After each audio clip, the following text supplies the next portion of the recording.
아들한테 간 떼어준 게 뭐 그렇게 대수예요? 당연한 거 아닌가요? 며느리의 차가운 말에 박순자는 숨이 막혔습니다.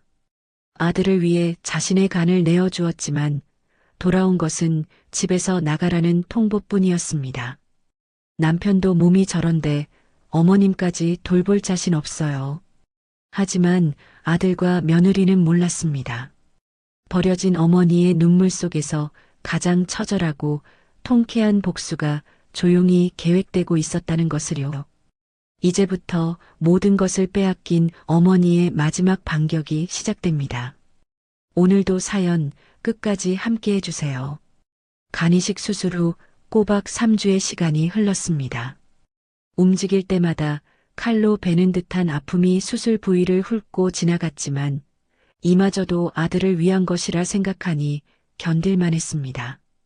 박순자는 중환자실에서 일반 병실로 옮겨온 뒤 하루빨리 퇴원할 날만을 손꼽아 기다렸죠. 창가에 스며드는 햇살을 맞으며 그녀는 어서 빨리 집으로 돌아가고 싶다는 생각을 했어요. 자신의 손때가 묻은 부엌에서 아들을 위해 뜨끈한 밥 한 끼를 차려주는 것, 그것이 지금 그녀의 유일한 소망이었습니다. 그때 병실 문이 소리 없이 열리고 며느리 지연이 얼음장같이 차가운 표정으로 들어섰습니다. 어머님, 몸은 좀 어떠세요? 목소리에는 어떠한 온기도 실려 있지 않았습니다. 어이구, 우리 며느리 왔구나. 덕분에 아주 좋아. 영준이는? 우리 아들은 좀 어떻다니? 순자가 반가운 마음에 손을 내밀었지만 지연은 그 손을 가볍게 무시하고는 침대 옆 의자에 앉았습니다. 그녀의 냉랭한 태도에 순자의 마음이 덜컥 내려앉았지만 애써 불안감을 감추었어요. 영준 씨는 아직 무균실에 있어요. 회복 잘 되고 있대요. 너무 걱정 안 하셔도 돼요. 정말 다행이다. 나도 곧 퇴원해도 된대. 우리 같이 집에 가서 몸보신이라도 해야지. 내가 얼른 가서. 순자의 말이 채 끝나기도 전에 지연이 그녀의 말을 잘랐습니다.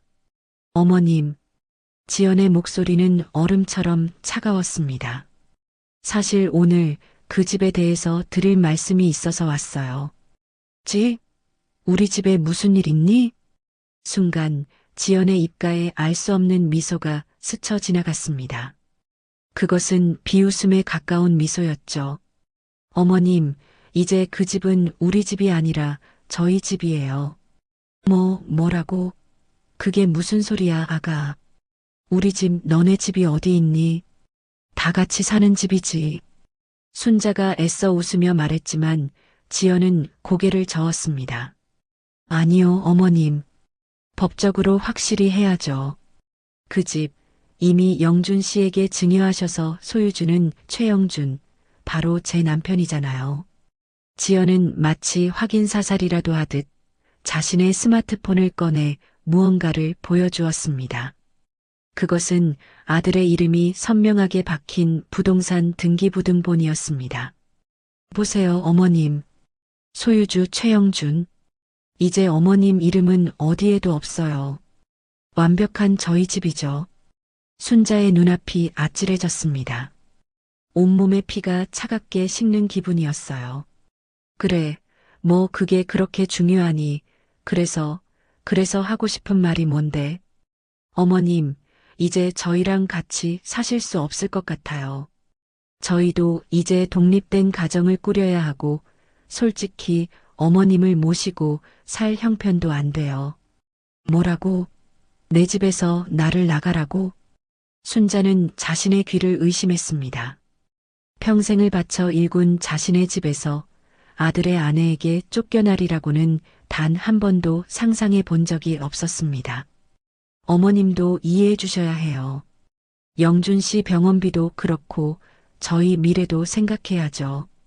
어머님 계시면 여러모로 불편한 게 많을 거예요. 영준이는 우리 영준이도 너랑 같은 생각이니? 순자가 마지막 희망을 걸고 물었습니다. 영준 씨는 지금 자기 몸 하나 추스르기도 벅찬 사람이에요. 이런 현실적인 문제는 제가 다 알아서 하기로 했어요. 그러니 퇴원하시면 갈 곳을 알아보시는 게 좋을 거예요. 지연은 자리에서 일어나며 가방을 챙겼습니다. 마치 남의 이야기를 하듯 아무런 감정도 없는 얼굴이었죠. 지연아, 아가, 제발 어떻게 나한테 이럴 수가 있어. 내가 간 수술하고 당장 어디를 가라는 거니? 순자가 침대에서 내려와 며느리의 다리를 붙잡고 애원했습니다. 하지만 지연은 벌레 떼어내듯 차갑게 순자의 손을 뿌리쳤습니다. 그렇게 희생하신 거 저희도 감사하게 생각하고 있어요. 하지만 희생이랑 현실은 다른 문제죠. 그리고 냉정히 말씀드리면 아들한테 간 떼어준 게 뭐 대수예요? 당연한 거 아닌가요? 지연은 뒤도 돌아보지 않고 병실을 나가버렸습니다. 지연아, 지연아, 라며 울부짖는 순자의 절규만이 텅 빈 병실을 울렸습니다. 순간 순자의 가슴을 짓누르는 극심한 통증과 함께 숨이 턱 막혀왔습니다. 삐, 삐, 삐. 침대 옆 혈압 측정기가 미친 듯이 경고음을 울리기 시작했습니다. 어머님, 정신 차리세요. 어머님. 소리를 듣고 달려온 담당 간호사 김미경이 순자의 상태를 살피고는 경악했습니다. 혈압이 위험 수치까지 치솟아 있었습니다. 간호사님, 나는 이제 어떻게 해야 돼? 나 퇴원하면 갈 곳이 없어요. 순자가 김미경의 팔을 붙잡고 어린아이처럼 서럽게 울었습니다. 환자분, 일단 안정을 취하세요. 제가 사회복지팀에 연락드릴게요. 김미경은 순자를 침대에 조심스럽게 눕히며 다급하게 병원 사회복지팀에 연락을 취했습니다. 30분 후 사회복지사 이정희가 다급한 얼굴로 병실에 들어왔습니다. 박순자 환자분, 무슨 일이 있으셨나요? 이정희가 순자의 손을 잡으며 다정하게 물었습니다. 순자는 흐느끼며 방금 일어난 일을 모두 털어놓았습니다. 자초지종을 전해 들은 이정희는 순자의 손을 잡고 깊은 한숨을 내쉬었죠. 그녀는 곧바로 며느리 지연의 번호를 받아 적고는 전화를 걸었습니다.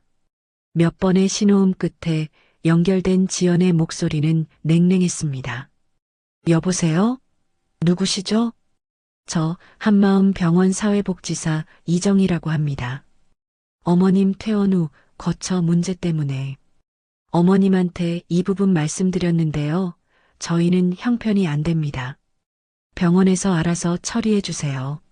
하지만 가족이신데 이렇게 책임을 회피하시면 지연은 이정희의 말이 채 끝나기도 전에 일방적으로 전화를 끊어버렸습니다. 이정희는 어이가 없다는 듯 잠시 폰 화면을 내려다보았습니다. 세상에 어떻게 사람이 이럴 수가 있어요. 나지막이 탄식한 그녀는 무거운 마음으로 순자를 돌아보았습니다. 그날 오후 병원 회의실에는 무거운 침묵이 흘렀습니다. 긴급 소집된 회의에는 원무과장과 사회복지사 이정희, 그리고 담당 의사와 간호사가 마주 앉아 있었죠. 원무과장이 서류를 테이블 위로 툭 던지듯 내려놓으며 입을 열었습니다. 결론부터 말씀드리죠. 박순자 환자, 내일 오전에 퇴원 조치합니다. 그의 차가운 말에 이정희가 자리에서 벌떡 일어났습니다. 과장님, 그건 안 됩니다. 보호자가 명백히 유기를 한 상황입니다. 지금 퇴원하시면 길거리로 나앉으실 판인데 병원에서 내쫓을 수는 없어요. 원무과장이 안경을 고쳤으며 이정희를 쏘아보았습니다. 이정희 선생, 우리 병원이 자선시설입니까? 지금 이 병실 하나를 기다리는 대기 환자가 몇 명인 줄 알아요? 병상 회전율도 생각해야죠. 옆에 앉아있던 담당 의사가 조심스럽게 거들었습니다. 환자분 상태는 의학적으로 퇴원이 가능한 수준입니다. 수술 부위도 안정적이고요. 물론 심리적 충격이 크시겠지만 그건 저희 의료팀의 영역 밖이라 이정희가 기가 막힌다는 듯 말했습니다. 규정, 절차 다 좋습니다. 하지만 사람 목숨보다 중요한가요? 간까지 떼어준 어머니를 저렇게 버리는 세상인데 병원마저 등을 돌리면 어떡합니까? 그녀의 절박한 외침에도 원무과장의 표정은 변함이 없었습니다. 그럼 이정희 선생이 책임지고 모실 겁니까? 그게 아니라면 우리가 할 수 있는 최선의 조치는 시에서 운영하는 임시보호쉼터로 연계하는 겁니다. 그게 규정상 가장 깔끔한 방법이에요. 더 이상 이 문제로 왈가왈부하지 맙시다. 이걸로 회의 끝입니다. 결론은 간단했습니다. 아니, 이미 정해져 있었습니다. 보호자가 인수를 거부하는 환자를 무작정 데리고 있을 수는 없다는 병원의 차가운 현실 앞에서 이정희의 노력은 무력했죠. 결국 퇴원 당일 순자는 작은 보따리 하나만을 손에 든 채 정든 병실을 나서야 했습니다. 아들의 퇴원 소식을 들었지만 아들과 며느리는 끝내 얼굴을 비추지 않았습니다. 곁을 지키던 이정희가 순자의 손을 꼭 잡으며 말했습니다. 어머님, 제가 더 힘을 써보지 못해서 정말 죄송한 마음뿐이에요. 이정희가 운전하는 차에 올라탄 순자는 창밖으로 빠르게 스쳐 지나가는 풍경을 멍하니 바라보았습니다. 40년 넘게 살아온 정든동리가 눈앞에서 아득하게 멀어져 갔습니다. 그 침묵을 깬 것은 운전대를 잡은 이정희였습니다. 어머님, 그래도 여기가 끝은 아닐 거예요. 제가 어떻게든 도울 방법 계속 찾아볼게요. 절대 포기하지 마세요. 차가 멈춰선 곳은 시내에서도 한참 벗어난 외곽의 낡고 허름한 건물이었습니다. 한사랑 임시보호쉼터라는 낡은 간판이 순자를 맞이했습니다. 좁고 답답한 다인실, 이미 여러 명의 노인들이 각자의 침대에 누워 무표정하게 순자를 쳐다볼 뿐이었습니다.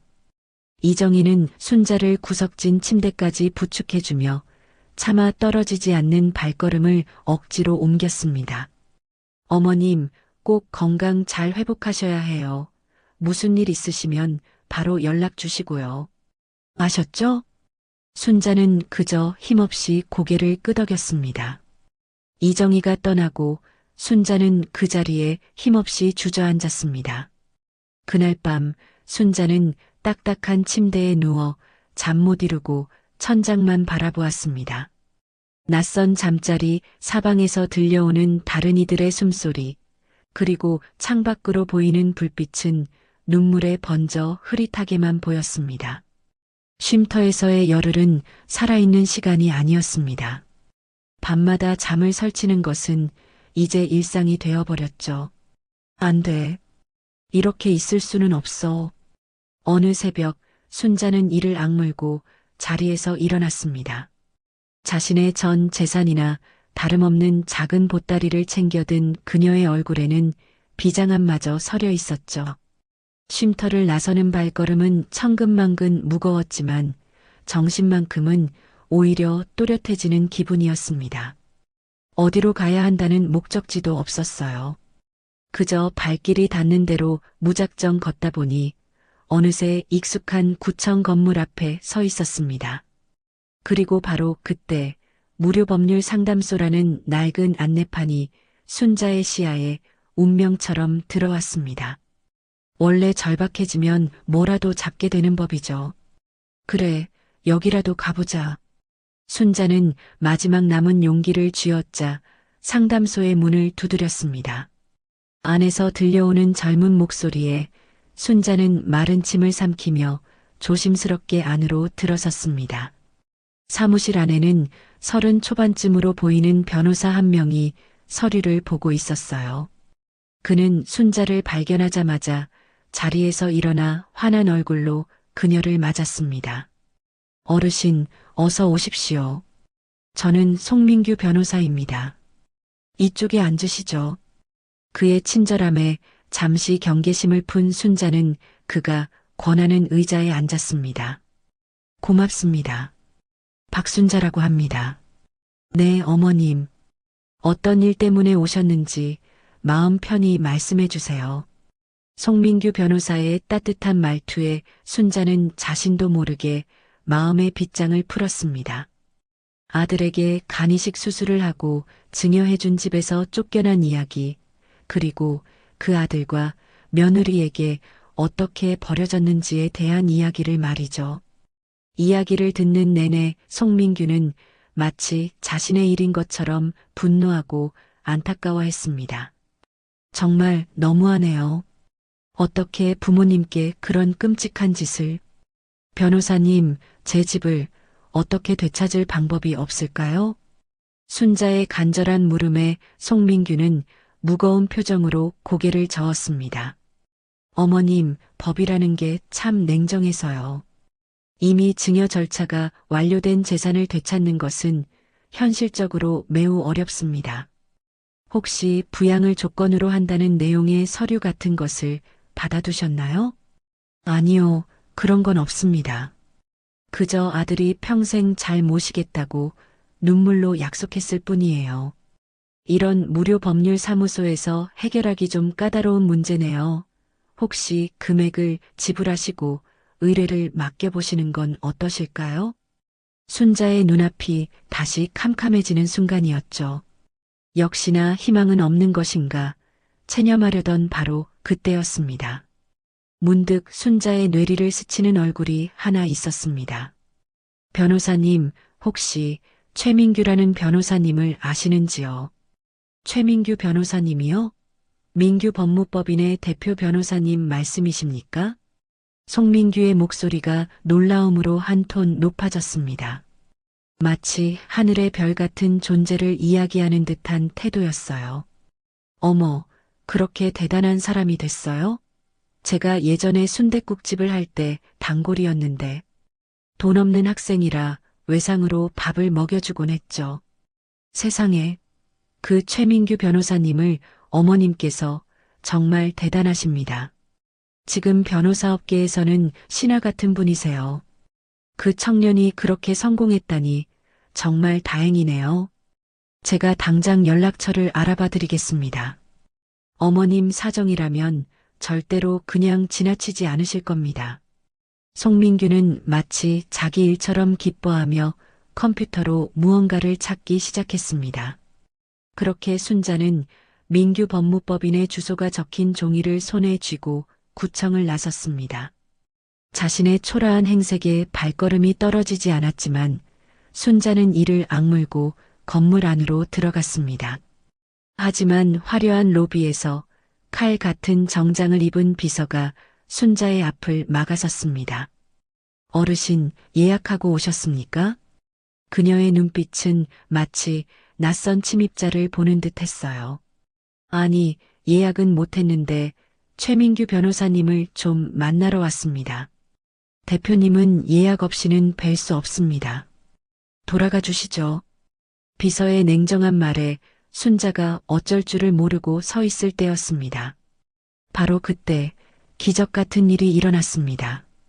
띵소리와 함께 엘리베이터 문이 열리며 한 남자가 걸어 나왔거든요. 그는 순자를 보자마자 그 자리에 우뚝 멈춰섰죠. 사장님, 순댓국집 사장님 맞으시죠? 10년의 세월이 흘렀지만 온기 가득했던 청년의 눈빛은 그대로였습니다. 최민규, 바로 그였어요. 민규 학생? 맞네 맞아, 그때 그 학생. 순자의 얼굴에 그제야 안도의 미소가 번졌습니다. 최민규는 놀란 비서를 향해 제가 사무실로 모시고 올라가겠습니다라고 말한 뒤 순자의 손을 잡고 자신의 사무실로 이끌었습니다. 도시의 풍경이 장난감처럼 내려다 보이는 대표 변호사실은 순자가 평생 상상도 해보지 못한 공간이었습니다.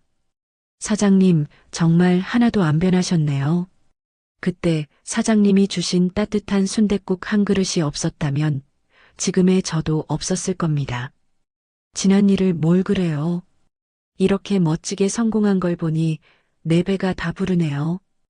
회포를 푸는 것도 잠시 최민규가 조심스럽게 본론을 물었습니다. 순자는 다시 한번 자신의 사연을 털어놓았고 이야기를 듣는 최민규의 얼굴은 분노로 붉게 달아올랐습니다. 용서할 수가 없군요. 어떻게 사장님께 이건 사람이 할 짓이 아닙니다. 그래서 말인데 정말 방법이 없는 걸까요? 사장님, 송 변호사 말대로 힘든 싸움인 것은 맞습니다. 법정에서는 서류가 아닌 눈물 섞인 약속은 잘 인정해주지 않거든요. 하지만 최민규의 눈빛이 매처럼 날카로워졌습니다. 길이 아주 없는 것은 아니죠. 먼저 부양 의무 불이행에 대한 내용 증명을 보내서 그자들의 숨통을 조이기 시작하겠습니다. 이건 시작일 뿐이에요. 그게 효과가 있을까요? 물론입니다. 공식적인 기록을 남겨 심리적으로 압박하고 나중에 소송으로 갔을 때 결정적인 증거로 사용할 수 있습니다. 그런데 민규 학생, 아니 변호사님, 내가 지금 수중에 돈이 한 푼도 없는데. 순자의 걱정스러운 말에 최민규가 따뜻하게 웃으며 그녀의 손을 잡았습니다. 사장님, 제가 그 시절 외상으로 먹은 순댓국가 이자까지 치면 이 빌딩으로도 못 갚습니다. 이제라도 그 빚을 갚을 기회를 주세요. 비용 걱정은 추호도 하지 마십시오. 그리고 제가 안정적으로 머무르실 수 있는 거처 알아봐 드릴게요. 잠시만요. 잠시 후 노크 소리와 함께 한 직원이 들어왔습니다. 대표님 말씀하신 장소 준비해뒀습니다. 1시간 후 법무법인을 나서는 순자의 발걸음은 더 이상 무겁지 않았습니다. 오랜만에 심장이 다시 뛰는 것을 느꼈거든요. 그래, 이제부터 시작이야. 그 집이 어떤 집인데 이렇게 그냥 둘 순 없어. 순자의 두 주먹이 불끈 쥐어졌습니다. 그녀의 눈에는 더 이상 절망의 눈물이 아닌 투지의 불꽃이 타오르고 있었죠. 순자가 새로운 거처에서 안정을 찾아갈 무렵 지연은 어머님을 내쫓은 그 집을 화려한 무대로 삼고 있었죠. 순자의 손때가 묻은 거실, 햇살이 가득 들어오는 그 창가에 서서 지연은 자신의 모습을 스마트폰 카메라에 담았죠. 그녀는 최고급 소파에 비스듬히 누워 스마트폰 화면을 내려다보고 있었어요. 15만이라는 숫자가 선명하게 찍힌 그녀의 SNS 계정은 이제 웬만한 연예인 부럽지 않은 영향력을 갖게 되었습니다. 지연의 입가에 만족스러운 미소가 걸렸습니다. 바로 이 사진이야. 지연이 선택한 것은 과거 병실에서 찍었던 사진이었습니다. 환자복을 입고 헬쑥해진 영준과 그런 그의 손을 애틋하게 잡고 있는 자신의 모습, 참으로 감동적인 그림이었죠. 사람들의 감성을 자극하는 데는 이만한 사진이 없었어요. 지연의 손가락이 액정 위에서 춤을 추듯 빠르게 움직였습니다. 어머니의 숭고한 희생으로 다시 태어난 남편. 이제 그 사랑, 저희가 평생토록 지키고 보답하며 살겠습니다. 가족의 소중함을 뼈저리게 깨닫는 요즘입니다. 자, 업로드. 게시 버튼을 누르자마자 세상이 그녀에게 응답하기 시작했습니다. 딩동, 딩동, 딩동. 휴대폰이 뜨거워질 정도로 알림이 쉴 새 없이 쏟아졌습니다. 와, 1분 만에 좋아요가 1000개. 지연의 입꼬리가 귀에 걸릴 듯이 올라갔습니다. 30분 만에 좋아요는 5000개를 돌파했고 댓글창은 그녀를 향한 찬사와 존경으로 가득 찼죠. 정말 천사 같은 며느님이시네요. 감동받고 갑니다. 이 시대의 진정한 효부, 남편분은 전생에 나라를 구하셨나 봐요. 이런 천사 며느리를 두신 어머님은 얼마나 행복하실까요? 지연은 사람들의 찬사를 하나하나 눈에 담으며 마치 여왕이라도 된 듯한 뿌듯함에 취해 있었습니다. 며칠 후 그녀의 노력은 달콤한 결과물로 돌아오기 시작했어요. 여보세요? 네, 지연님 맞으시죠? 저는 하우스 엠무드 마케팅팀 김대리라고 합니다. 아, 네. 안녕하세요. 최근에 올리신 인스타그램 게시물 정말 감명 깊게 봤습니다. 저희가 이번에 런칭하는 인테리어 소품과 소파, 테이블을 협찬을 제안드리고 싶은데요. 지연의 눈이 탐욕으로 반짝였습니다. 어머, 정말요? 조건이 어떻게 될까요? 지연님 팔로워 수나 반응을 고려해서 게시물 한 건당 금액은 만족스럽게 측정해 드리겠습니다. 네, 좋아요. 바로 진행하시죠. 그 전화를 시작으로 협찬 제의가 본물처럼 터져나왔습니다. 유명 화장품 브랜드부터 시작해서 건강식품, 최신 가전제품까지 지연은 그야말로 핫한 인플루언서가 된 것이었죠. 이것만 다 해도 한 달에 1,000만 원은 우습겠네. 어머님 없으니까 얼마나 편해. 이 집 덕분에 돈 벌기가 더 쉬워졌어. 지연이 계산기를 두드리며 만족스러운 웃음을 터뜨릴 때였습니다. 현관문 열리는 소리와 함께 아직 수술의 여파가 가시지 않은 영준이 들어왔습니다. 여보, 우편함에 이상한 게 와 있던데. 영준이 내민 것은 법무법인의 로고가 선명하게 찍힌 두툼한 봉투였습니다. 뭐야, 이건? 내용 증명 우편이라는 붉은색 고딕체가 지연의 눈을 날카롭게 찔렀습니다. 지연이 신경질적으로 봉투를 뜯어 내용물을 확인했습니다. 그녀의 미간이 좁혀지는 것을 보고 영준이 걱정스럽게 물었죠. 무슨 내용인데 그래? 부양 의무 불이행에 따른 증여계약 해제 검토 요청? 지연의 목소리에 당혹감이 서려 있었습니다. 내용 증명서를 빼앗아든 영준의 얼굴은 순식간에 새하얗게 질렸습니다. 지연아, 왜 뭐? 이건 우리가 너무했던 거 아니야? 처음이었습니다. 아내의 말에 늘 순종하던 영준이 처음으로 반기를 든 순간이었죠. 뭐가 너무해? 우리가 뭘 어쨌는데? 현실을 몰라서 하는 소리야? 지연이 악을 쓰듯 소리치며 서재에서 서류 뭉치를 들고 나왔습니다. 이거 봐. 당신 수술비 3천, 입원비 1,000만 원. 앞으로 평생 먹어야 할 면역 억제제는 한 달에 100만 원이야. 당신 월급으로 이거 다 감당할 수 있어? 수십 장의 계산서와 영수증이 영준의 얼굴 위로 비처럼 쏟아졌습니다. 어머니 모시고 싶다고? 무슨 수로? 당신이 무슨 수로 어머니를 모실 건데. 그래도 어머니를 그렇게 내쫓는 게 아니었어. 그럼 어떡하라고. 대안이라도 있어? 말해봐. 어머님이라도 없으니까 내가 이 집 자랑하면서 돈 벌고 있는 거 아니야? 영주는 아무런 대답도 하지 못하고 고개를 떨궜습니다. 그는 아내의 논리 앞에 그리고 돈이라는 현실 앞에 너무나도 무력했습니다. 됐어. 더 이상 듣고 싶지도 않아. 영주는 결국 방으로 들어가 문을 쾅 닫아버렸습니다. 그날 밤 지연이 잠든 것을 확인한 영주는 침대에서 조용히 몸을 일으켰습니다. 그는 떨리는 손으로 스마트폰 검색창에 한사랑 임시보호쉼터라는 단어를 입력했어요. 화면에 떠오른 사진들은 영준의 심장을 날카롭게 후벼 팠습니다.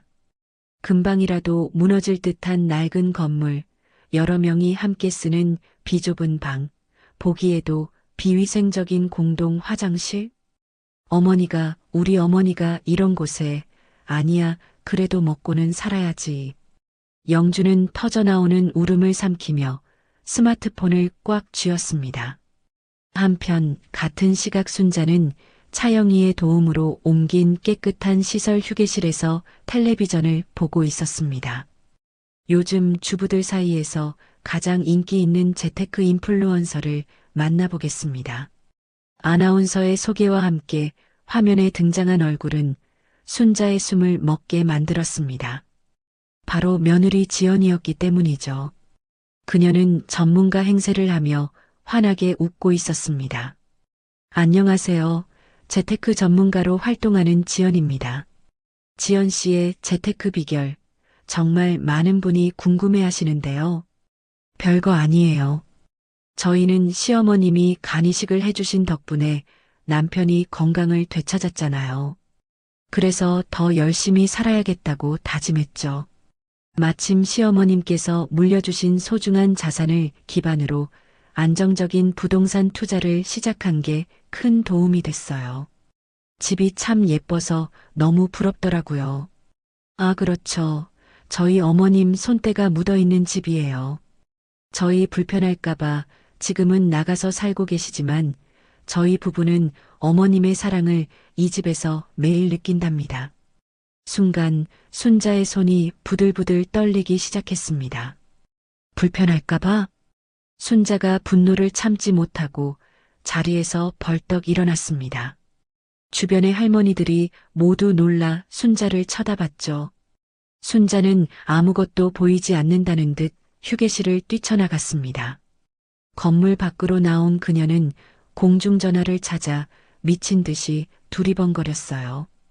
편의점 앞에서 공중전화를 발견한 순자는 떨리는 손으로 동전을 넣고 익숙한 번호를 눌렀습니다. 여보세요? 민규 변호사님이세요? 네, 사장님. 이 시간에 어쩐 일이세요? 방금 텔레비전에서 우리 며느리를 봤어요.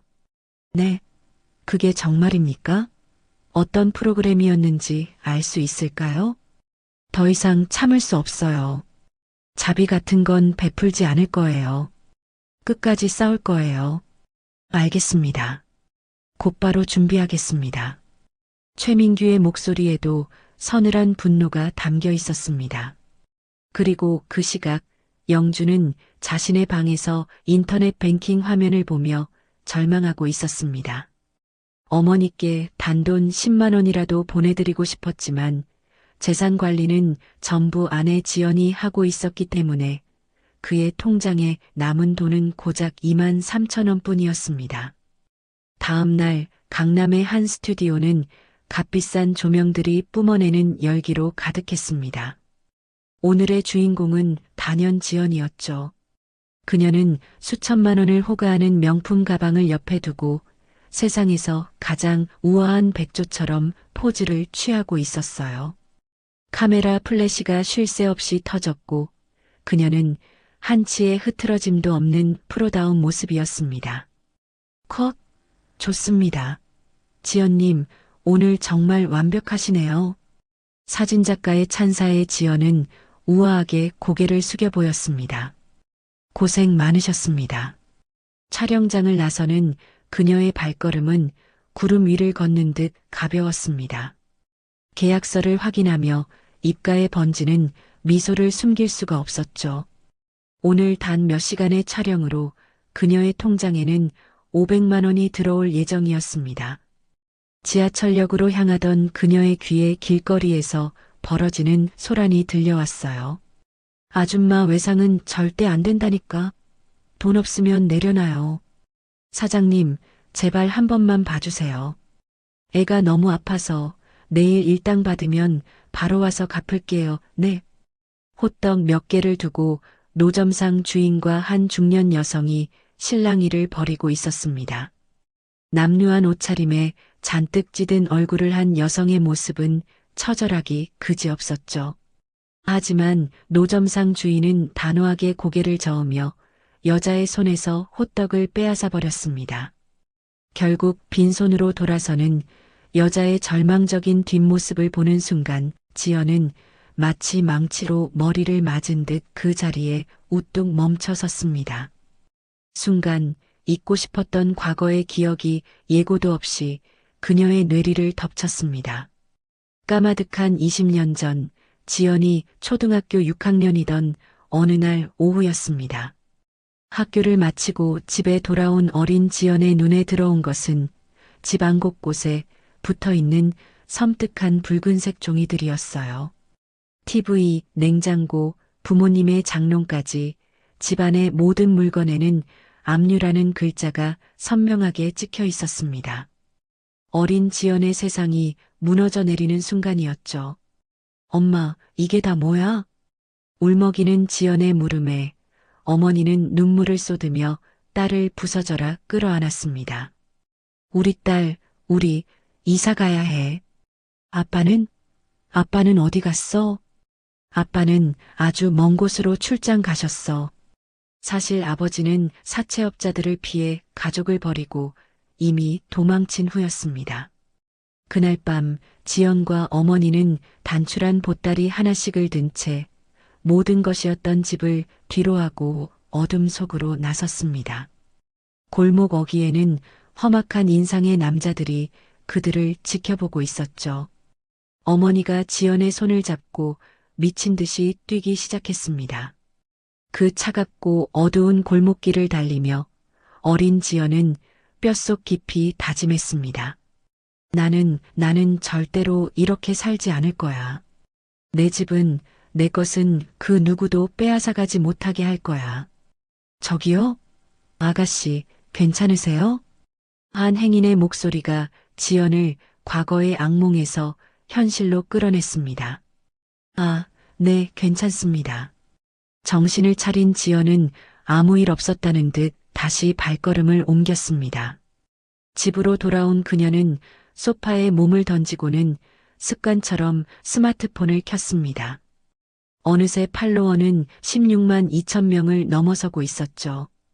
그녀는 곧바로 부동산 앱을 실행했습니다. 검색창에는 망설임 없이 강남구 신축 아파트라는 단어를 입력했어요. 화려한 내부 사진과 함께 떠오른 50평대 아파트의 가격표에 지연의 눈이 번뜩였습니다. 15억, 이 집 팔고 대출 조금만 끼면 충분하겠네. 그녀에게 순자의 10억짜리 단독주택은 단순한 집이 아니었습니다. 그것은 지긋지긋한 가난과 빼앗기는 공포로부터 자신을 지켜줄 유일한 성벽이자 요새였죠. 사실 결혼 상대로 영준을 선택했던 가장 큰 이유도 평범한 회사원인 그가 아니라 그의 어머니가 가진 그 집 때문이었습니다. 사랑? 그거야말로 배부른 자들의 사치일 뿐이야. 지연이 화장대 거울에 비친 자신의 얼굴을 보며 냉소적으로 중얼거렸습니다. 완벽하게 화장한 얼굴 뒤로 차갑고 계산적인 괴물의 눈빛이 언뜻 비쳤습니다. 순간 내가 너무 심한 건가 하는 죄책감이 가슴을 스치고 지나갔어요. 하지만 그 감정은 아주 잠깐이었습니다. 아니야. 이건 다 나를 지키기 위해서야. 미래에 태어날 내 아이를 위해서라고. 그녀는 어린 시절 야반도주하던 그날 밤의 공포를 떠올렸습니다. 뼈를 깎는 듯한 차가운 바람, 공포에 떨리던 어머니의 손, 모든 것을 잃었다는 절망감. 그 기억을 떠올리자 죄책감은 눈 녹듯이 사라지고 자기 합리화가 그 자리를 채웠습니다.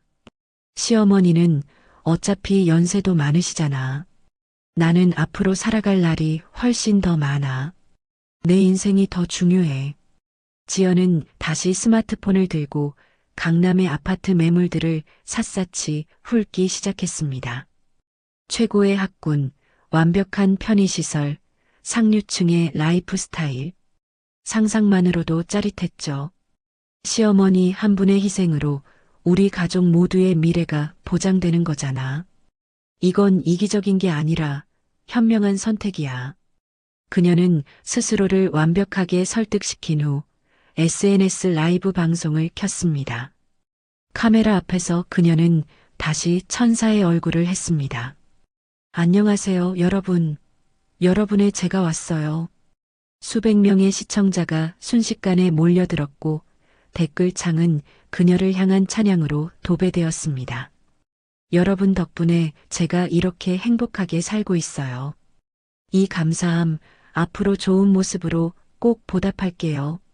지연이 화면을 향해 사랑스러운 소나트를 날렸습니다. 화면 속 그녀는 세상에서 가장 완벽하고 행복한 아내이자 예비 엄마였죠. 하지만 그 누구도 알지 못했습니다.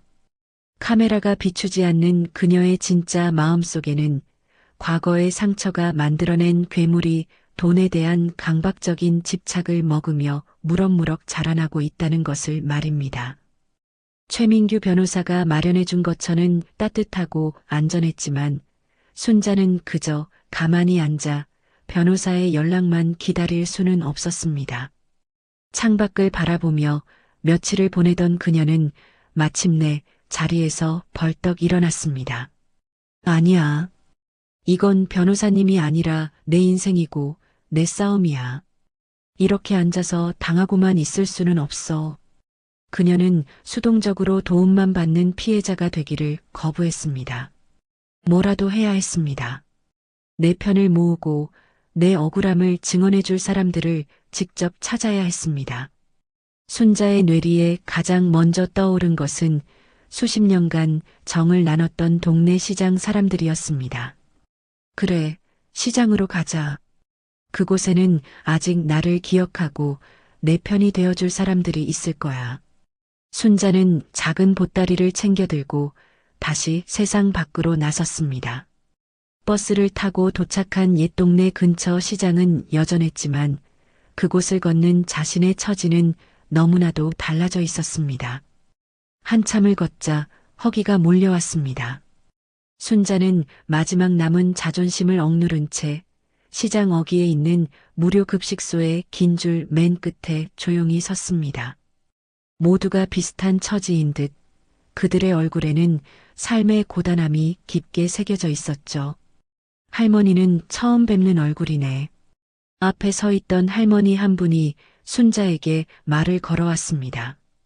네, 오늘 처음 와봤어요. 순자가 기어들어가는 목소리로 대답하는 순간이었습니다. 뒤쪽에서 음식을 나르던 봉사자 중 한 명이 순자를 보고는 눈이 휘둥그레졌습니다. 순자 언니, 혹시 박순자 언니 맞지? 너무나도 익숙한 목소리에 순자가 화들짝 놀라 뒤를 돌아보았습니다. 앞치마를 두른 채 자신을 보고 있는 사람은 20년 전 순댓국집에서 동생처럼 의지하며 함께 일했던 영숙이었습니다. 영숙아, 네가 정말 영숙이 맞니? 어머 언니, 이게 진짜 무슨 일이야? 영숙은 들고 있던 국자를 내팽개치다시피 하고 달려와 순자의 손을 와락 잡았습니다. 너무나도 초라해진 순자의 행색에 영숙의 눈에는 금세 눈물이 그렁그렁 맺혔어요. 언니, 여기서 뭐 하는 거야, 지금? 밥은 먹었어?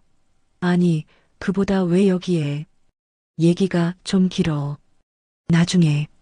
순자가 사람들의 시선에 고개를 숙이며 말끝을 흐렸습니다. 나중은 무슨 나중이야. 당장 나 따라와. 영숙은 다짜고짜 순자의 팔을 잡아 끌었습니다. 그녀의 단호함은 예전이나 지금이나 똑같았죠. 아니야, 영숙아. 나 이거 밥 타서 가야 해. 밥은 무슨 밥? 우리 집에 쌀이 넘쳐나. 우리 집 가서 뜨끈한 찌개에 쌀밥 먹어. 영숙은 다른 봉사자를 향해 손을 흔들며 외쳤습니다. 김 선생님, 저 오늘 급한 일이 생겨서 먼저 들어가 볼게요. 영숙의 집은 비록 작았지만 사람 사는 온기로 가득했습니다. 현관문을 열자마자 구수한 된장 냄새가 순자의 코를 감쌌죠. 몇 달 만에 처음 맡아보는 따뜻한 집밥 냄새에 순자는 현관에 서서 그만 눈물을 터뜨릴 뻔했습니다. 뭘 그렇게 서 있어? 어서 들어와 앉아. 금방 밥 차려줄게. 영숙은 익숙하게 냄비를 불 위에 올리며 순자를 소파에 앉혔습니다. 잠시 후 김이 모락모락 나는 된장찌개와 정갈한 밑반찬들로 푸짐한 밥상이 차려졌습니다. 순자는 몇 달 만에 받아보는 따뜻한 밥상 앞에서 차마 수저를 들지 못했어요. 뭘 망설여, 어서 먹어, 언니. 배고팠잖아. 영숙이 순자의 밥그릇 위로 반찬을 올려주었습니다. 그 따뜻한 마음에 결국 참았던 눈물이 터져나왔습니다. 순자는 밥을 먹는 내내 지난 몇 달간 겪었던 지옥 같았던 시간들을 모두 털어놓았습니다. 영숙은 자기 일처럼 분노하고 눈물 흘리며 순자의 이야기를 들어주었죠. 세상에 그런 천하의 못된 것들이 있나? 간까지 빼준 엄마를 길바닥에 내쫓아? 우리 남편만 살아있었어도 그 인간들 가만 안 뒀을 텐데. 영숙은 분을 이기지 못하고 주먹으로 상을 내리쳤습니다. 그날 밤 순자는 영숙이 내어준 푹신한 이불 속에서 오랜만에 몸을 뉘었습니다. 등을 토닥여주는 친구의 따뜻한 손길에 순자는 다시 한번 뜨거운 눈물을 쏟아냈죠. 두 사람은 밤이 깊어가는 줄도 모르고 순댓국집에서 함께 고생했던 옛 이야기를 나누었습니다. 그런데 언니 생각해보니까 영숙이 갑자기 무언가 생각났다는 듯 진지한 표정으로 말했습니다. 우리 그이가 살아있을 때 유독 언니네 며느리를 처음부터 찜찜하게 생각했었어. 정말? 너네 남편이 왜? 사람 눈빛이 너무 차갑고 돈 냄새만 기가 막히게 맡는다고 그런 말을 했었거든. 우리 그이가 사람 보는 눈 하나는 정확했잖아. 그 양반이 그걸 어떻게 알았을까? 그리고 우리 그이 성격이 워낙 꼼꼼해서 중요한 약속이나 돈 문제는 꼭 녹음을 해두는 버릇이 있었어. 나중에 딴소리하는 인간들이 많다고 하면서. 녹음? 순간 순자의 귀가 번쩍 뜨였습니다. 바로 그때 현관문이 열리고 영숙의 아들 민수가 들어왔습니다. 영숙은 민수에게 순자의 사연을 설명해 주었고 이야기를 들은 민수는 제 일처럼 분개했습니다. 어머니, 제가 도울게요. 요즘은 이런 억울한 사연 온라인에 알려서 여론을 만드는 게 정말 중요해요. 다음 날 아침 영숙은 순자의 손을 이끌고 동네 시장으로 향했습니다. 그녀는 시장 상인들을 모두 불러 모아 순자를 소개하고 그녀의 사연을 전부 이야기했죠. 상인들은 모두 한마음으로 분노하며 순자의 손을 잡았습니다. 언니, 걱정하지 마. 우리는 한 식구야. 필요한 거 있으면 언제든 말해. 오후에는 동네 부녀회 모임에도 나갔습니다. 순자의 사연을 들은 부녀 회원들 역시 그녀를 따뜻하게 감싸주었죠. 저녁에 집으로 돌아온 순자의 마음은 온종일 받은 따뜻한 관심으로 벅차올랐습니다. 영수가 이 고마움을 어떻게 다 갚아야 할지. 갚기는 뭘 갚아?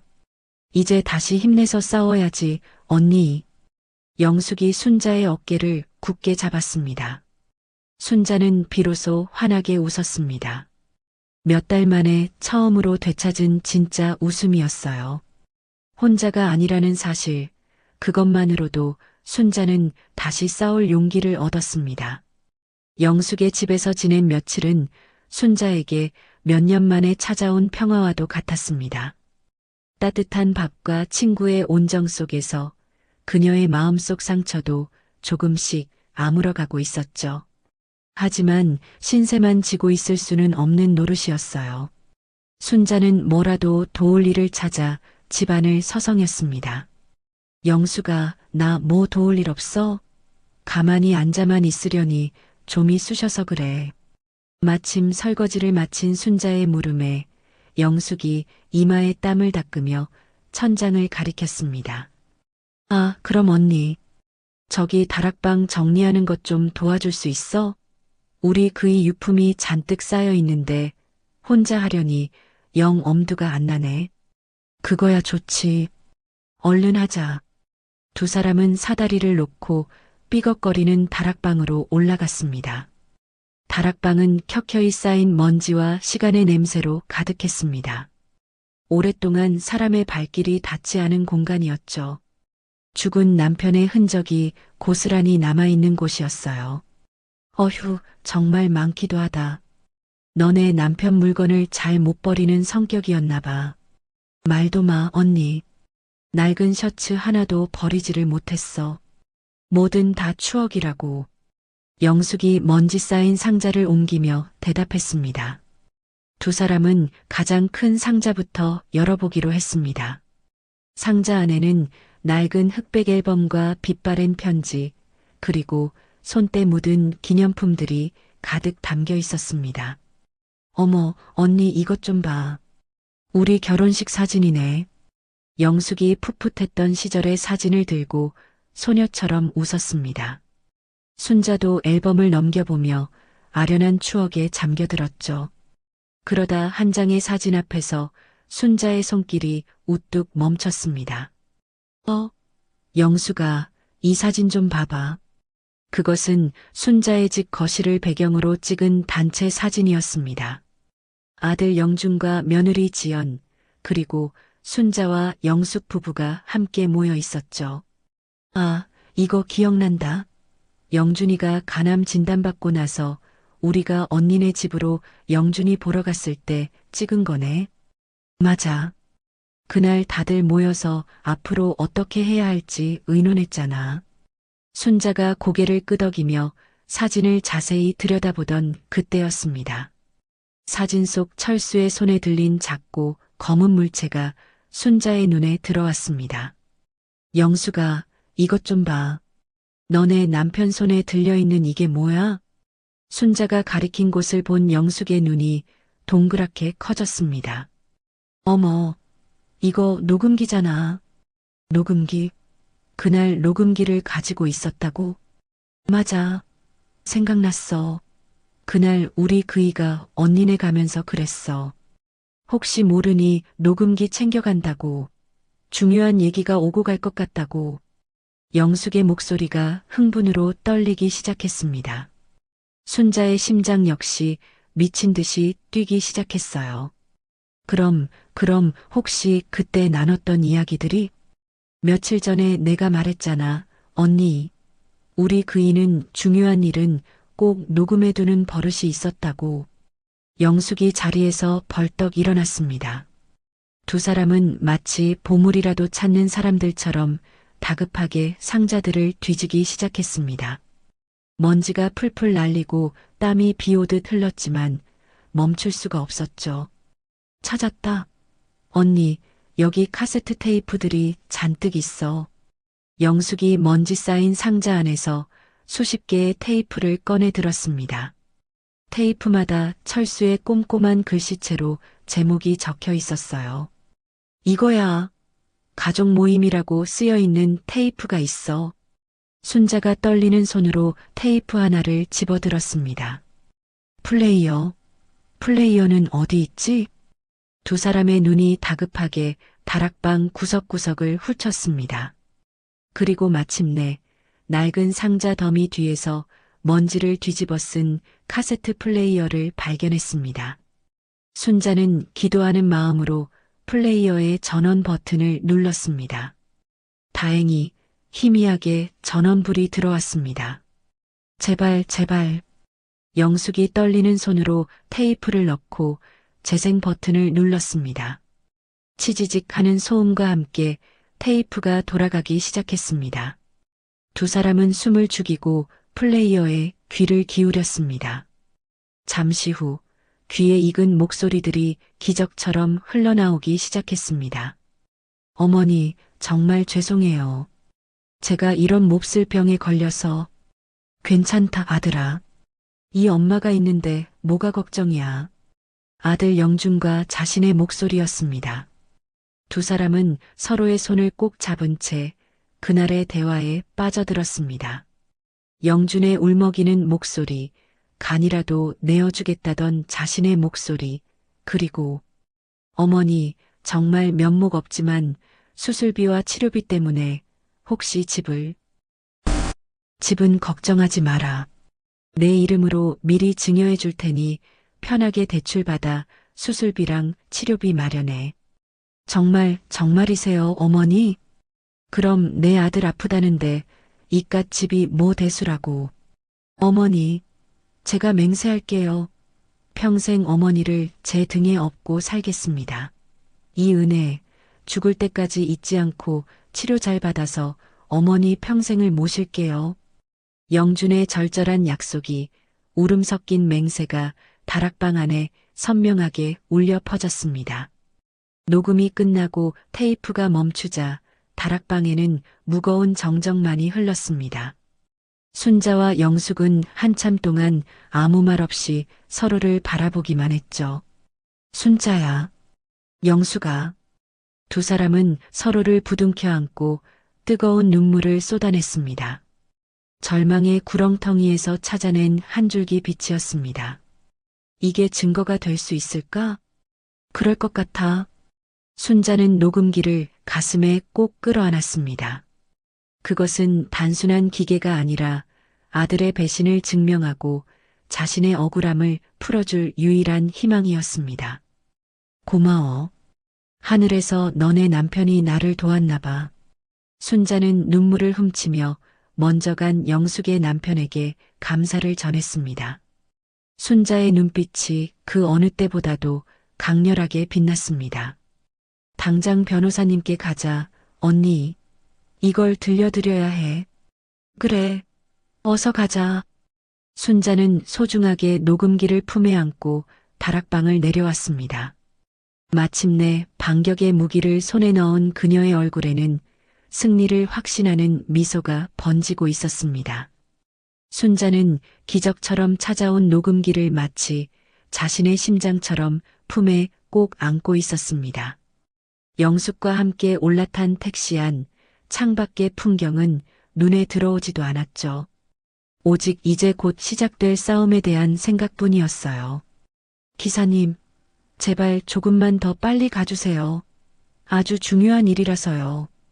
영숙의 다급한 목소리에 백미러로 두 사람을 힐끗 본 택시기사가 말없이 가속 페달을 밟았습니다. 30분 후 두 사람은 최민규의 법무법인이 있는 거대한 빌딩 앞에 도착했습니다.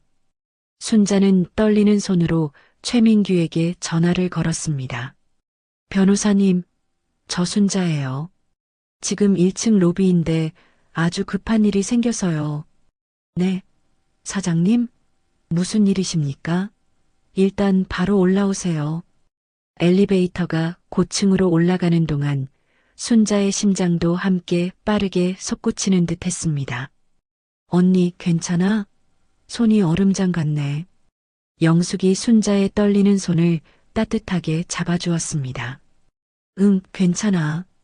이제 정말로 나 그 집 꼭 찾아야 돼. 순자의 목소리에는 서늘한 결의가 담겨 있었습니다. 변호사실 문이 열리고 최민규가 걱정스러운 얼굴로 두 사람을 맞았습니다. 사장님, 어쩐 일이십니까? 표정이. 괜찮으신 거예요? 변호사님, 이걸 한번 들어보세요. 순자가 말을 끝내기도 전에 녹음기를 그의 손에 쥐어주었습니다.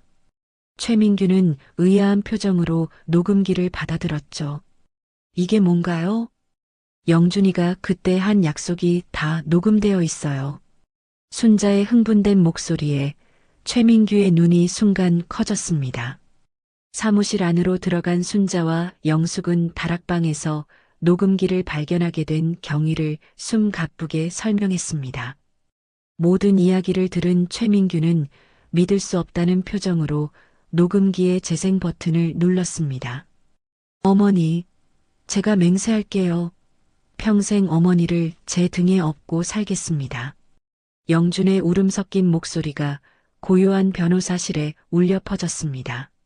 녹음이 끝나자 최민규는 자리에서 벌떡 일어났습니다. 그의 얼굴에는 흥분과 확신이 가득했죠. 이겁니다. 사장님, 바로 이거예요. 최민규가 주먹을 불끈 쥐며 외쳤습니다. 바로 그때 사무실 문을 열고 들어오던 동료 변호사들이 그의 모습에 놀라 물었어요. 최 변호사, 무슨 좋은 일이라도 있습니까?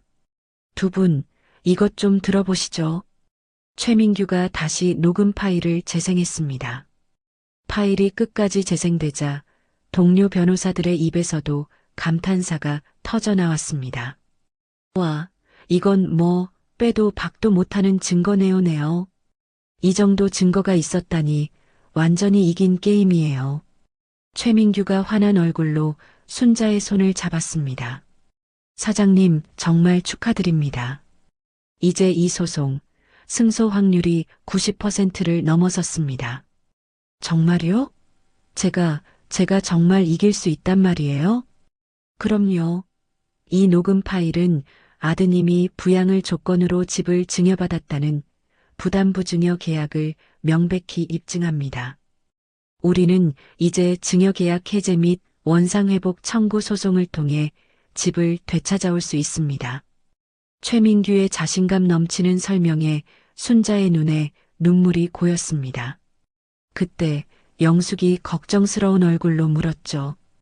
그런데 변호사님, 저쪽에서 이 녹음이 가짜라고 우기면 어떡해요? 물론 그럴 가능성까지 대비해야 합니다.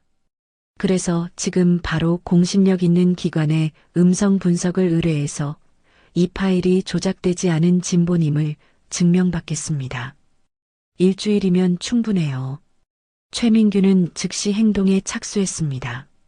그의 지시에 따라 법무법인 전체가 일사불란하게 움직이기 시작했습니다. 그리고 분석 결과가 나오기 전에 2차 내용 증명을 보내겠습니다. 이번에는 이 녹취록 전문을 첨부해서 말이죠. 마지막 경고이자 저들의 피를 말리는 압박이 될 겁니다. 그날 저녁부터 보이지 않는 곳에서의 반격도 동시에 시작되었습니다. 영숙의 집, 아들 민수는 자신의 컴퓨터 앞에 앉아 키보드를 두드리고 있었죠. 그는 순자의 기구한 사연을 익명 커뮤니티 게시판에 올렸습니다. 제목 저희 엄마에게 간이식 받고 전 재산 빼앗아 내쫓은 동생 부부를 고발합니다. 자극적인 제목의 글은 순식간에 수많은 사람의 주목을 받았습니다. 1시간 만에 조회수는 수만을 넘어섰고 댓글은 분노로 들끓었습니다. 진짜 악마다. 사람이 어떻게 저래? 저 며느리 인스타 가서 좌표 찍고 왔습니다. 다들 화력 지원 갑시다. 온라인 세상이 뜨겁게 달아오르는 동안 순자의 옛 동네에서는 아날로그적인 반격이 시작되었습니다. 순댓국집의 오랜 단골이었던 이웃들이 자발적으로 모여 서명운동을 시작한 것이었죠. 페류나 아들 부부 재산 환원 촉구 서명에 동참해주세요. 우리 순자 언니를 우리가 지킵시다. 동네 사람들의 의리는 뜨거웠습니다. 며칠 만에 1000명이 넘는 사람들이 서명에 동참했습니다. 이러한 움직임은 결국 언론의 귀에까지 들어가게 되었습니다. 한 유력 일간지의 사회부 기자가 최민규에게 전화를 걸어왔죠. 최민규 변호사님, 온라인에서 화제가 되고 있는 간이식 사건 관련해서 취재 요청드립니다. 반격의 불길은 이제 걷잡을 수 없이 번져나가고 있었습니다. 일주일 후 모든 준비는 끝났습니다. 음성 분석 결과 진위 여부 진본, 편집 및 조작 흔적 없음, 공식 감정서를 받아든 최민규가 환호성을 질렀습니다. 사장님, 이제 모든 준비가 끝났습니다. 순자는 눈물을 흘리며 최민규에게 몇 번이고 고개를 숙였습니다. 그날 밤 영숙의 집에서 순자는 창밖을 바라보며 깊은 생각에 잠겼습니다. 혼자였다면 절대 여기까지 오지 못했을 겁니다.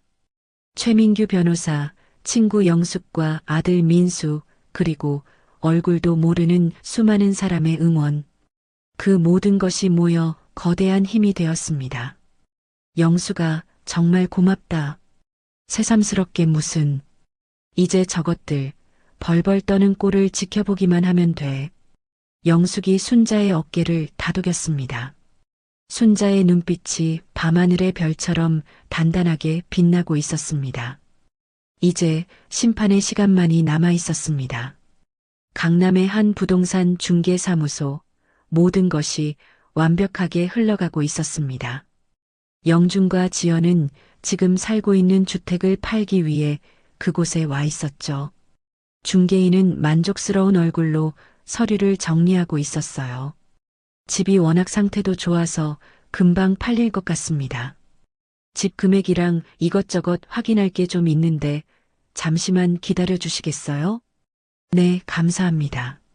정말 좋은 조건에 내놓을 수 있게 돼서 기뻐요.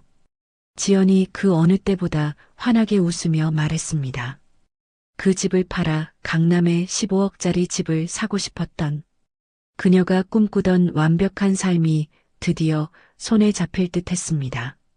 영준과 지연이 부동산 소파에 앉아있던 바로 그 순간이었습니다. 위잉, 위잉, 영준의 휴대폰이 시끄럽게 울렸습니다.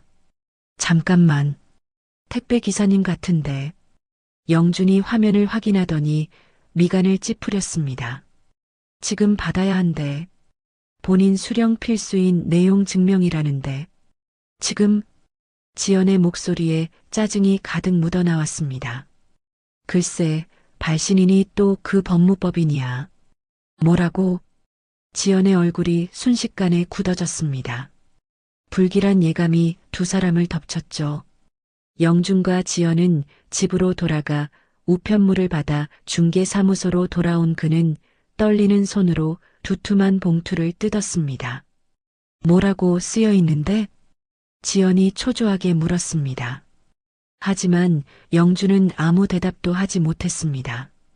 그저 넋이 나간 사람처럼 종이에서 눈을 떼지 못하고 있었죠.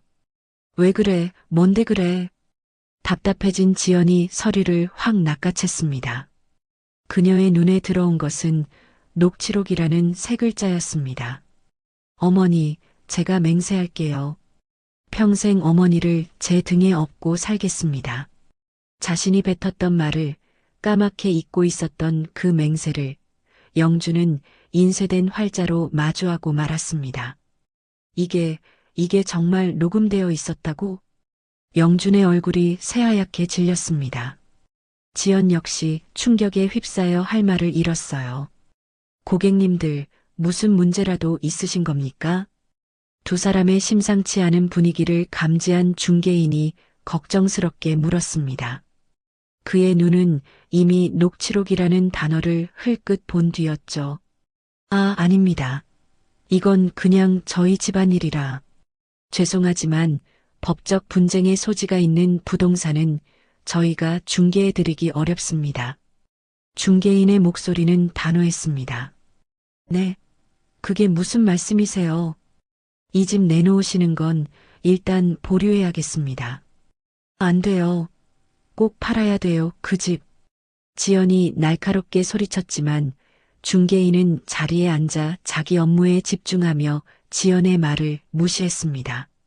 두 사람의 꿈이 15억짜리 아파트가 눈앞에서 신기루처럼 사라지는 순간이었습니다. 집으로 돌아오는 차 안은 숨막히는 침묵만이 흘렀습니다. 그날 저녁 지연은 참지 못하고 침묵을 깼습니다. 당신 어떻게 된 거야? 녹음당하는 줄도 모르고 그런 바보 같은 약속을 해? 나라고 알았겠어. 그때는 나도 제정신이 아니었다고. 바로 그때였습니다. 딩동, 딩동, 딩동, 딩동. 지연의 휴대폰이 미친 듯이 울리기 시작했습니다. 마치 비상경보처럼 수십 개의 알림이 화면을 뒤덮었죠. 뭐야, 왜 이래? 지연이 인스타그램을 확인하는 순간 그녀의 동공이 격하게 흔들렸습니다. 댓글 창이 그야말로 아수라장이 되어 있었습니다. 이 여자 인스타만 보면 세상 착한 며느리인 척하더니 완전 소름 돋네.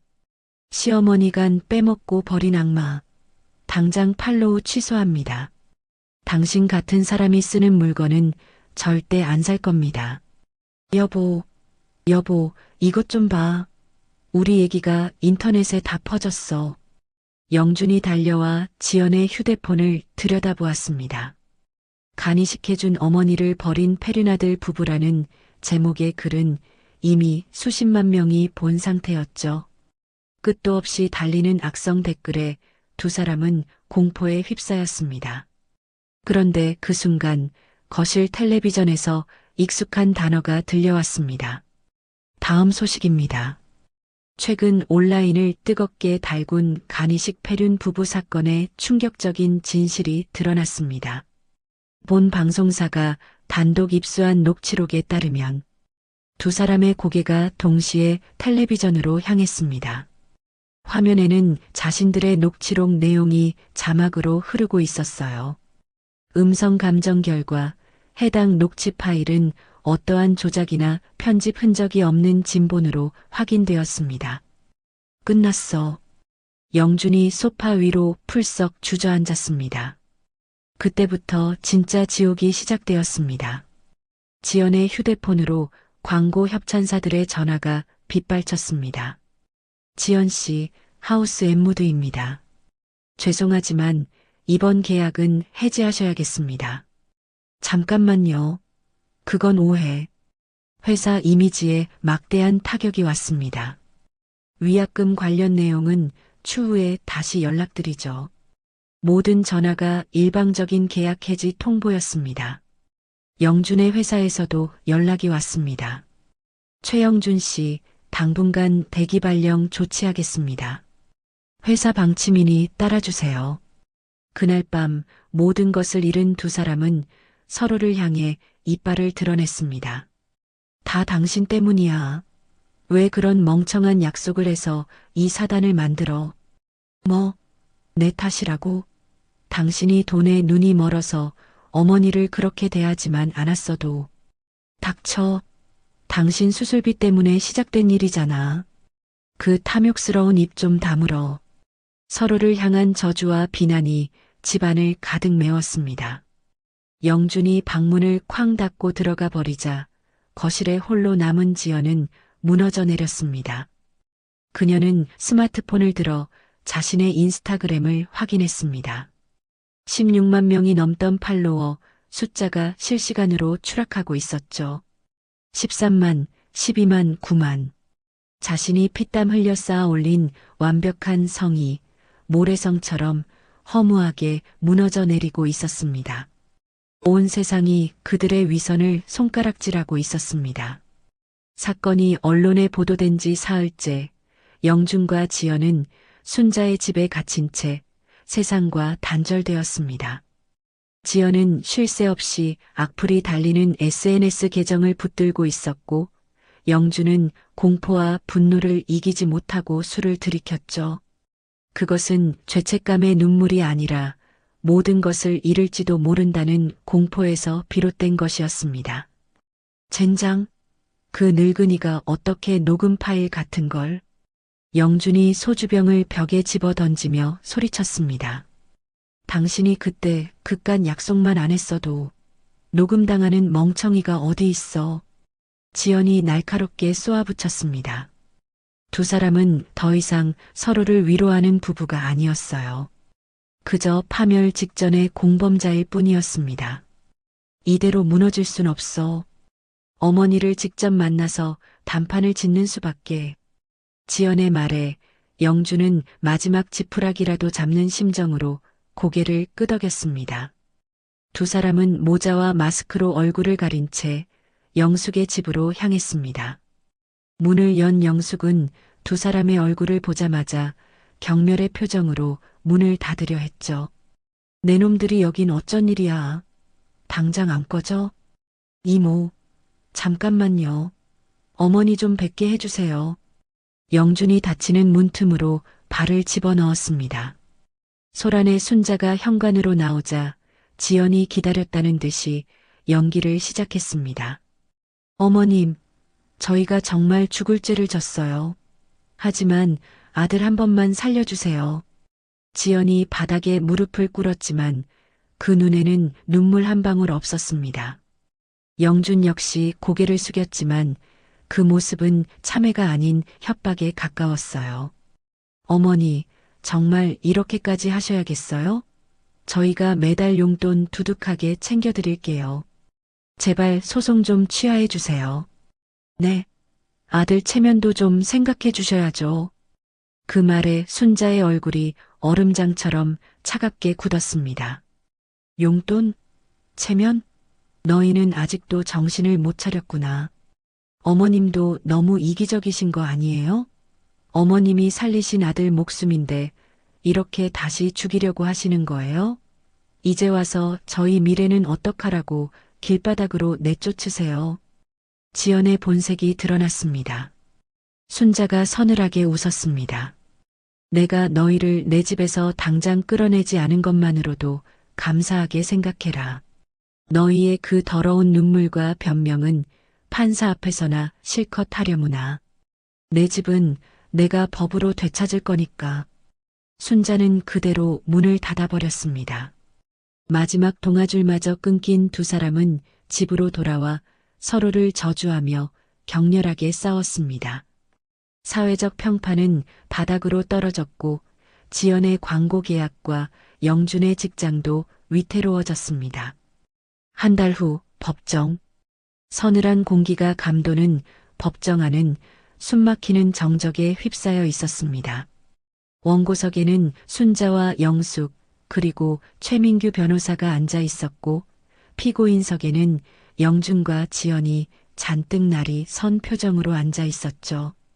잠시 후 판사가 판결문을 들고 자리에서 일어났습니다. 모두의 시선이 그의 입으로 쏠렸습니다. 판결을 선고하겠습니다. 판사의 장엄한 목소리가 울려 퍼졌습니다. 재판부는 원고 박순자가 피고 최영준에게 부동산을 증여한 행위가 피고가 원고를 평생 부양할 것을 조건으로 한 부담부증여에 해당한다고 판단합니다. 제출된 녹취록과 여러 증언을 검토한 결과 피고는 해당 부양 의무를 현저히 해태하였으므로 원고의 증여계약 해제 주장은 이유 있습니다. 판사가 영준과 지연을 차갑게 내려다보며 말을 이었습니다. 이에 주문, 피고 최영준은 원고 박순자에게 증여받은 부동산의 소유권 이전 등기 절차를 이행하고 해당 부동산을 원고에게 인도하라. 땅, 땅, 땅. 판사의 망치 소리가 법정 안에 선명하게 울려 퍼졌습니다. 모든 것이 순리의 자리로 돌아오는 순간이었습니다. 말도 안 돼. 지연의 입에서 낮은 탄식이 터져나왔고 영준은 그대로 자리에 주저앉았습니다. 두 사람은 판결을 믿을 수 없다는 듯 핏기 없는 얼굴로 판사를 노려보았죠. 사장님, 축하드립니다. 드디어 이겼습니다. 최민규 변호사가 순자의 손을 잡으며 기뻐했습니다. 순자는 눈물을 흘렸지만 그 눈에는 차가운 빛이 감돌았어요. 피고인석에서 자신을 원망과 증오가 뒤섞인 눈으로 쳐다보는 아들과 며느리의 모습을 그녀는 똑바로 마주하며 조금도 피하지 않았습니다. 법정을 나서던 최민규가 말했습니다. 사장님, 이제 정말 다 끝났습니다. 속이 다 후련하시죠? 마음 편히 예전 집으로 돌아가시면 됩니다. 순자는 법원 계단 위에 우뚝 멈춰서서 방금 나온 법원 건물을 돌아보았습니다. 그녀의 얼굴에는 안도감이 아닌 이제 막 사냥을 시작하는 사냥꾼의 서늘한 미소가 걸려 있었습니다. 아니요, 변호사님. 아직 아무것도 끝나지 않았어요. 네. 이제부터가 진짜 시작입니다. 판결이 내려진 바로 다음 날 아침이었습니다. 순자의 집, 아니, 이제는 법적으로 다시 순자의 집이 된 그곳에서 지연과 영준은 망연자실한 채 거실 소파에 앉아 있었죠. 어떻게 집을 뺏길 수가 있어. 항소해야 해. 당장 다른 변호사를 알아봐. 지연이 머리를 쥐어뜯으며 소리쳤지만 영준은 이미 모든 기력을 잃은 듯 멍한 표정이었습니다. 바로 그때였습니다. 딩동, 현관 초인종 소리에 두 사람이 움찔했습니다. 지연이 신경질적으로 인터폰 화면을 확인하자 낯선 남자가 서 있었습니다. 누구세요? 부동산에서 나왔습니다. 박순자님께서 집을 내놓으셔서요. 집을 좀 보러 왔습니다. 네. 무슨 소리예요? 집 안 팔아요. 잘못 찾아오셨어요. 지연이 소리치며 인터폰을 끊으려던 순간 남자가 서류 한 장을 카메라에 비췄습니다. 그것은 순자의 위임장이었습니다.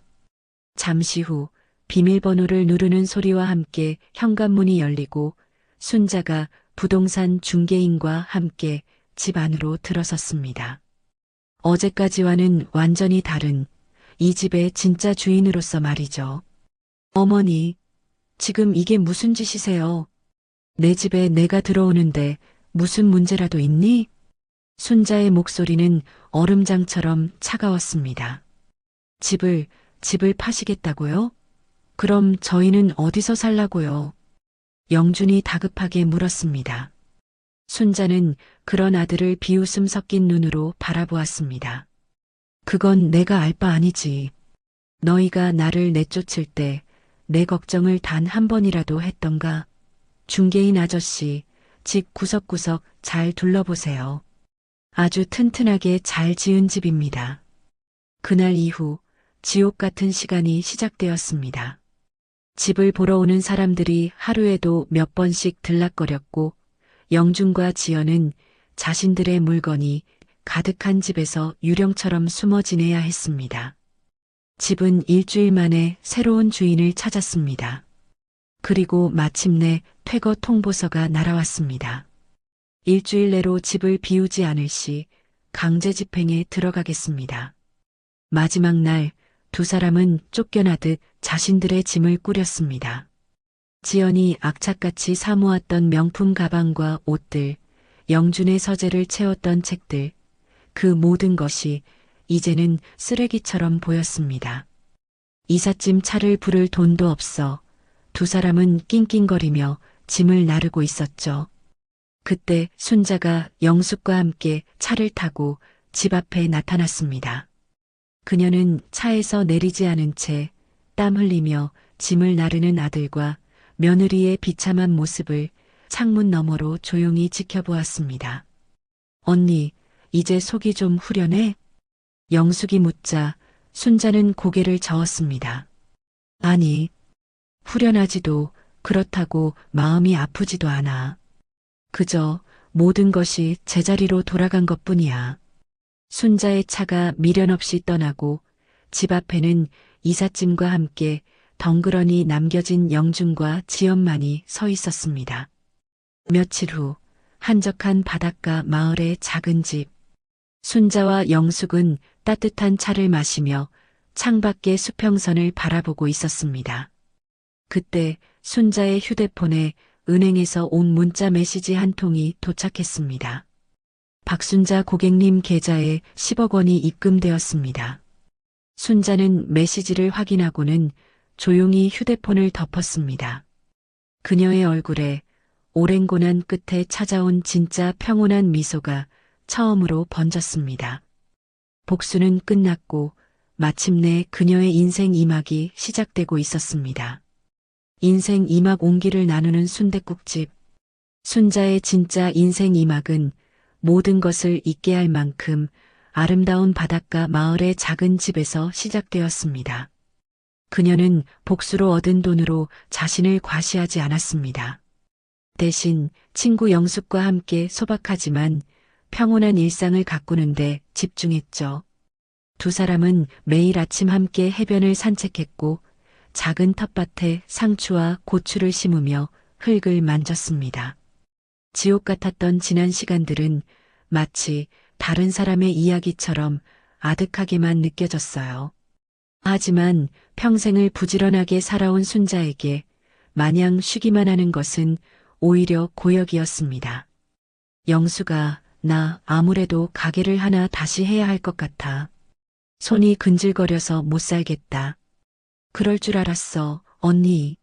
그럼 이번에는 정말 우리 하고 싶은 대로 아담하고 예쁘게 한번 꾸며볼까?